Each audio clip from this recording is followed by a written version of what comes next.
नमस्कार दोस्तों, BR07 channel में आप सभी का स्वागत है। तो दोस्तों आज हम लोग बात करेंगे दरभंगा एयरपोर्ट के कुछ महत्वपूर्ण समस्याओं को लेकर।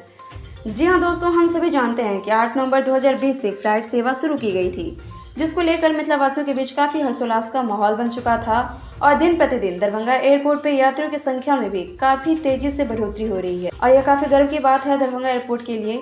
लेकिन अगर हम यात्रीगणों की सुविधा की बात करें तो दरभंगा एयरपोर्ट का रुतबा थोड़ा सा ढीला पड़ गया। आप स्क्रीन पर देख सकते हैं कि दरभंगा एयरपोर्ट की जो एंट्री गेट है वहां पे जल जमाव की समस्या सामने आ रही है। आप खुद देख सकते हैं स्क्रीन पर कि जो इन दिनों खूब वायरल हो रहा है सोशल मीडिया पे ये तस्वीर। साथ ही अगर हम लोग बात करें सोशल मीडिया पर तो इस तस्वीर को देखकर लोगों का मुंह बंद नहीं रह सका और लोग तरह तरह के कमेंट्स करने पर उतर आए। लोग सवाल पे सवाल कर रहे हैं, क्या यही है दरभंगा एयरपोर्ट का सफलतम एयरपोर्ट? एयरपोर्ट की इस हालात का जिम्मेवार कौन है?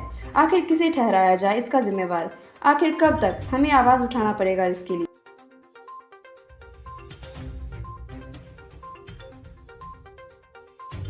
तो दोस्तों अब देखने वाली बात यहाँ पे ये होगी कि गवर्नमेंट और साथ ही एयरपोर्ट अथॉरिटी ऑफ इंडिया क्या एक्शन लेती है इस सभी को लेके। तो ये था हमारा आज का रिपोर्ट और इसी के साथ हम लेंगे आपसे। आपको वीडियो कैसा लगा जरूर कमेंट करें। साथ ही दरभंगा जरूरी तमाम खबरों के लिए आप हमारे चैनल को सब्सक्राइब कर लें और बेल आइकन प्रेस करना बिल्कुल भी ना भूलें। फिर मिलते हैं नेक्स्ट वीडियो में। शुक्रिया।